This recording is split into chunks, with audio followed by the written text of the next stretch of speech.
É o deputado Marcos Reatec. Senhor presidente, demais integrantes da mesa, deputados, meu bom dia. Eu quero registrar aqui a grata satisfação de mais uma vez o presidente Júlio César nos trazer um debate de alta relevância para o país. Mas aqui eu quero me basear na fala da deputada Conceição, que é uma guerreira lá pelo norte, pelo Amazonas, para fazer uma referência em relação a situações locais que muitas vezes há um desprestígio da setorial, ou melhor, regional, em relação a outras regiões. No meu estado, há uma área de livre comércio, meu estado é o Amapá, de Macapá e Santana. E, na prática, aconteceu uma situação assim, muito pitoresca. A Receita Federal no meu estado tinha 2 ou 3 auditores fiscais. Logo após a implantação da área de livre comércio, foi deslocado para lá um pelotão de auditores fiscais que circunscreveu ao estado do Amapá, essa área de livre comércio. Eu posso dizer que de 2 ou 3 passaram a ser mais de 100. E até os sacoleiros deixaram de poder atuar. E eu considero um outro aspecto. De 2009 a 2013, eu estive como delegado da Polícia Federal em São Paulo. E tive a oportunidade, trabalhando, não é uma oportunidade feliz, mas de muitas vezes fazer pequenas operações na 25 de março. E fui surpreendido mais de uma vez ao prender um chinês ou um coreano que lá estava vendendo, com uma pergunta: por que eu? E é muito difícil, como autoridade policial, cumprindo um mandado judicial, eu levar esse cidadão, porque eu não tinha a resposta a pergunta que ele estava me formulando. Porque assim como ele, todos os outros que estavam vendendo ao lado estavam praticando descaminho ou contrabando. E aí, nada contra nenhum setor e nenhum espaço. Mas aqui na nossa feira do Paraguai, nós temos exatamente a mesma situação. E essas situações são bancadas, infelizmente, pelo poder público.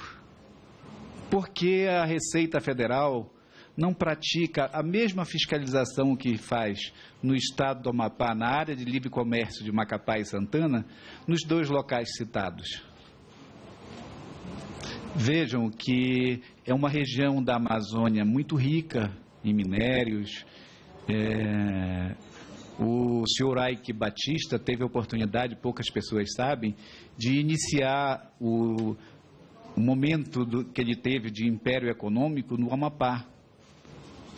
Ele comprava e vendia ouro através de uma empresa que ele tinha lá. E logo em seguida, com o boom da China, ele conseguiu pegar uma estrutura que existia da empresa Antunes, a Icome, e a 20 quilômetros de distância passou a explorar ferro, de onde antigamente a Icome explorava manganês.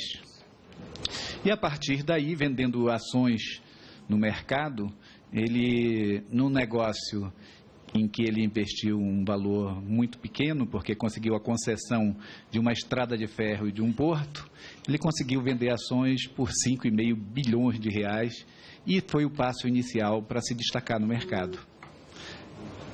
Bom, saindo da 25 de março e da Feira do Paraguai, eu quero fazer uma crítica, e aqui eu estou me referindo diretamente à questão BNDES. A nossa companhia de eletricidade, ela por ações políticas, teve um prejuízo muito grande e deixou de recolher os valores devidos. E quando isso ocorre, ela não pode atualizar a sua tarifa de energia. É cruel essa lei, porque é uma lei para matar a empresa. Pois bem, ela foi aprofundando o déficit e chegou um determinado momento, para corrigir esse déficit, ela emprestou 1,5 bilhão de reais do BNDES para poder federalizar essa companhia. E esse dinheiro vai ser pago, descontado do Fundo de Participação do Estado, do FPE. Evidentemente, num estado pobre como o meu, quando ele começar a pagar esse empréstimo, vai faltar mais na saúde, na educação, do que já falta hoje. Então, esse critério para o empréstimo, para o que vai ser disponibilizado, entendo eu que tem um viés social, e deve ter o banco realmente. Mas, na minha opinião, o dinheiro do BNDES tem que ir para atividades estruturantes. Quando vai para o Estado, apenas para aquelas atividades que vão possibilitar para quem gera riqueza, que é o particular, que ele possa aumentar a sua produção e a sua produtividade, gerando com o seu lucro impostos que permitam a esse Estado ou a esse ente público pagar o empréstimo feito ao BNDES. Senão, é natural, o caminho natural é a inadimplência. Por fim, eu quero tratar de um assunto que interessa muito ao Brasil. Em uma outra reunião, estava aqui representantes do MIDIC, do Ministério do Exterior, eu usei uma expressão que gerou um pouco de riso inicialmente. Eu disse, deixem o Amapá dar a sua contribuição para o Brasil. Como o meu estado é muito pequeno, a reação foi essa, um pouco de riso. E eu estava me referindo, e quando eu comecei a explicar, alguns mudaram de opinião.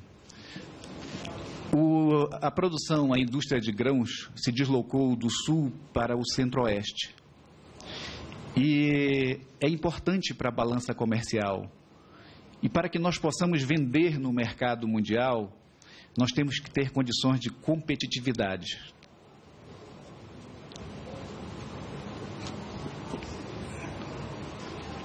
Pois bem, eu tive a oportunidade de ver dessa região aí de Bonito e adjacências, que tem um trabalho excepcional, eles se deslocarem de rodovias até o Porto de Santos.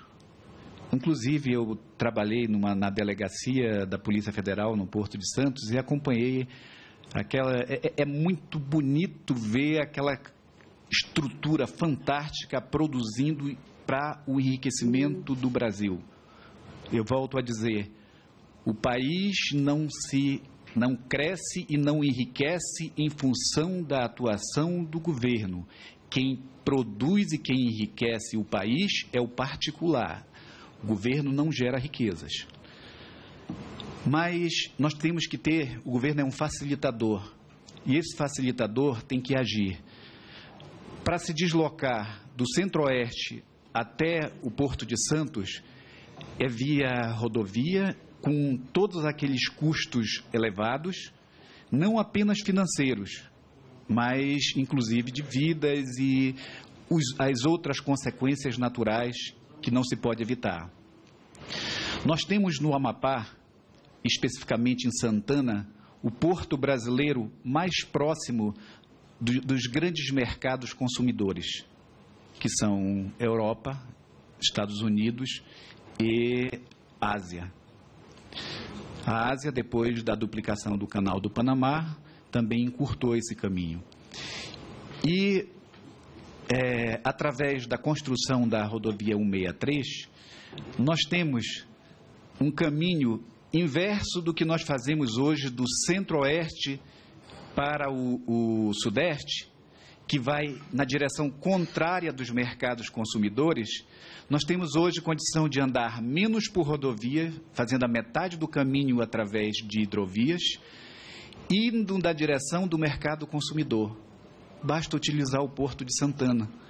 Vocês podem perguntar, por que o de Santana e não o de Belém, o de Abaetetuba, ou outro lá? Porque os outros estão mais para dentro do rio Amazonas. E quando você vai para águas interiores, os seus custos de navio aumentam muito. Aumentam o combustível, porque são canais, e ele tem que aumentar a velocidade e diminuir, e aí o princípio da inércia faz com que gaste mais combustível. O segundo custo, que é algo que deve ser combatido, que são os práticos. A praticagem ganha muito dinheiro, eu não quero usar um termo ruim, é um cartório. E o terceiro custo é o natural, o do seguro. Porque se está navegando em águas interiores, está correndo o risco de andar pelos canais, também aumenta o seguro. Por isso, o Porto de Santana, na foz do rio Amazonas, é o ideal.